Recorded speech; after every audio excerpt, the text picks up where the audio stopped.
A contract, everything is predictable. You do this, I'll do that. A covenant, it's not predictable.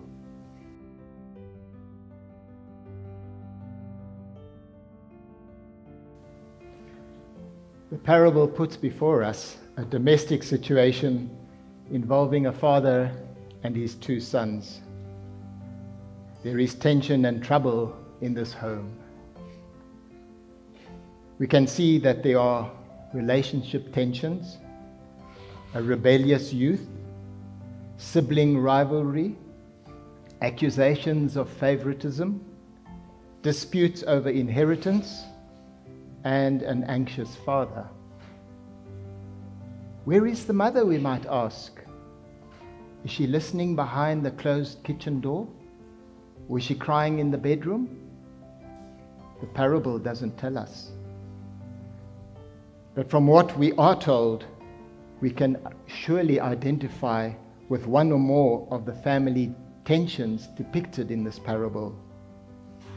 For such family tensions are experienced around the world. Tensions like that are found in rich people's homes, as well as in poor people's huts, in first world homes, in third world homes, in homes where religion is important, and also in homes where it is not. Perhaps in your homes, as well as in ours. This should not surprise us, for the very first family recorded in the Bible, the family of Adam and Eve, we see how family tensions erupt there when Cain, in a fit of rage, kills his brother Abel. In the Bible, we also read about Jacob. And by the way, the name Jacob means cheat. Jacob, who together with his mother, connived on how to trick the aging Isaac and steal the birthright from his brother Esau. And when Esau finds out what has taken place, he wants to kill his brother Jacob, and Jacob has to flee. Wow. Today we would call that a seriously dysfunctional family. No wonder then that this parable, out of the 32 parables that we have recorded for us that Jesus spoke, this is the most popular and the most widely read parable. With this in mind, we look at the parable of the father and his two sons, and we notice that both sons are guilty. The younger one is rebellious and wasteful.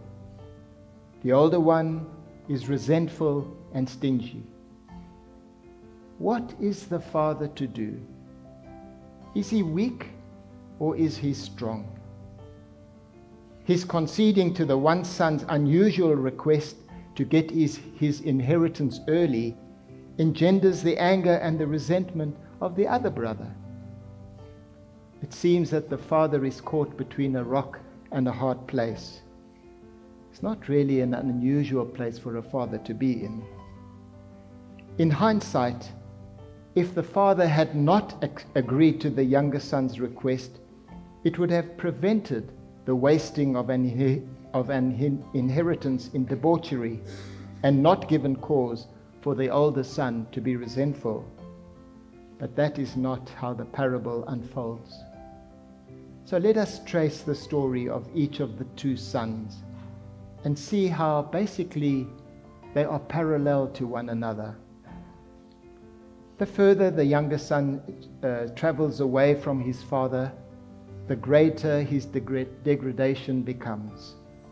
His father gave him everything that he asked for. From now on, no one gives him anything. He may be penniless and hungry, but he's certainly not stupid. The servants at his father's house are treated with greater respect than being a servant to this foreigner who sends him without food to look after pigs.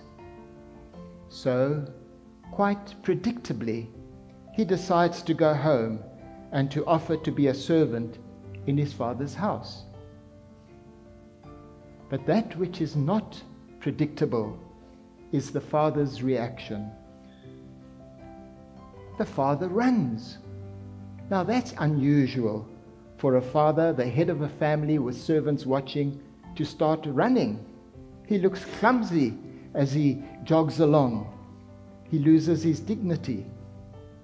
Secondly, the father throws his arms around his son and kisses him. Also unusual for a father to show such emotional affection in public. And thirdly, the father does not lecture his son, but listens to what he has to say, then organizes a celebration. All this in the reaction of the father is unpredicted. Let us now look at the older son, for there is a parallel. When the father learns that the older son is outside, refusing to come in, the father leaves the house and also goes out to find him. After listening to the older son's complaint, the father then encourages him and assures him that his share of the inheritance is assured. According to the traditions of the time, the older son would be entitled to 2/3 of the inheritance, and the younger one 1/3. And so the father assures him that all that there is, can look around, is his inheritance. Everything I have is yours, he says to him. The father could not be more generous to the older son. So in the face of the older son's anger and resentment, the father is likewise unpredictably generous. After all, this is a parable, and the predictable and unpredictable things have deeper meanings. The father figure in the parable represents God, the Heavenly Father, and his attitude to all his children.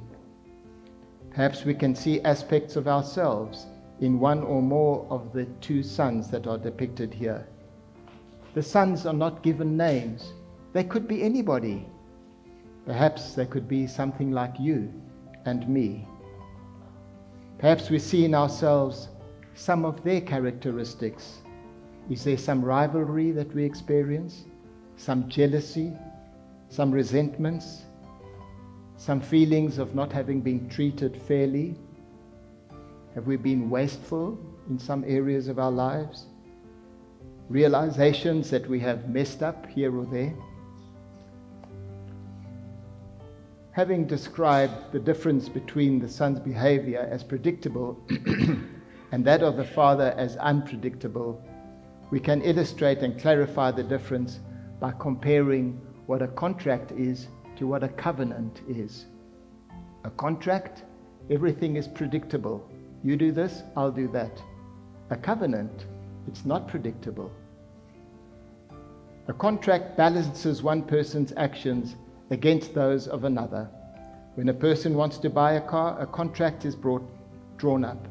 The buyer puts down a deposit and then undertakes to pay a certain amount every month. If that is adhered to, the buyer can use the car. But if the buyer ceases to pay the installment each month, the car has to be returned. That's predictable. It's in the contract. Much of our human life is lived with a contractual approach to relationships. In the parable, we see that the youngest son concludes that because of his behavior, he is no longer worthy to be called a son. He's done that, and that's the consequence. His actions have negated his status. We see the older brother complaining about the unequal treatment. He says to his father, "This son of yours has wasted your inheritance, and I've been a good boy. He gets a royal welcome while I'm slaving away in the field. Doesn't balance. He gets a fatted calf. I don't even get a goat. It's not fair. These things don't balance." We see this attitude to relationships in our ordinary lives as well. Perhaps we think sometimes, if that person doesn't greet me, I'm not going to greet them. If that person cuts me off on the road, then I'm going to cut them off. We see this approach in world politics. If America imposes trade sanctions or trade tariffs on other countries, then Canada, China, and Mexico are going to do the same. Many people's relationship with God is also expressed with a contractual mindset. God has never done anything for me. Why should I put my trust in Him? If God heals me from this disease, I promise I'm going to go to church. It's quite possible that we too treat our relationships with people and with God in a similar way.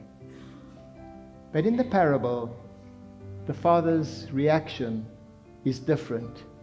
It's not predictable. His actions are not determined by what either of his sons have said or done. His actions are determined by his unilateral decision on his part to be a loving and generous father, irrespective of what they do. The Bible is a record of God's relationship with us, human beings, along those same terms. We generally speak of the Old Testament and the New Testament, but we could rather speak of the Old Covenant and the New Covenant. The Old Covenant was God's unmerited love, undeserved love for the Jewish people. The New Covenant is God's undeserved love for all people of the world. This Sunday is the 4th Sunday in Lent, when we trace the journey of Jesus to the clearest expression of the covenant that God has made, the immeasurable grace and love for all people in the face of undeserved hostility and rejection. We have had a visible reminder of God's covenant this morning in the sacrament of baptism, the baptism of Isabella. For God has declared His love for her and accepted her as one of His children without her having ever done anything to deserve it. We too are capable of such covenantal love and of respect in that way for people. One such example is in the marriage or the marriage vows. In the blessing of the marriage, we speak of the covenant of marriage. And the expression of this covenant is the vows that are made. I will love you for better, for worse, for richer, for poorer, in sickness and in health. It is a unilateral declaration of love, irrespective of whether it is deserved or welcomed. In the same way, Jesus challenged all His hearers when He spoke to them in the same way, challenging them in the same way. Do good to those who hate you. That's not because they deserve it. Love your enemies. That's not deserved. And so the parable of the two sons sets before our eyes in plain and simple terms how the Spirit of the risen Christ residing in us motivates and guides us to see in our relationships and interactions with other people the opportunity to be like the Father in the parable, to be the person God intends us to be, irrespective of the attitude or the treatment that is directed to us in return.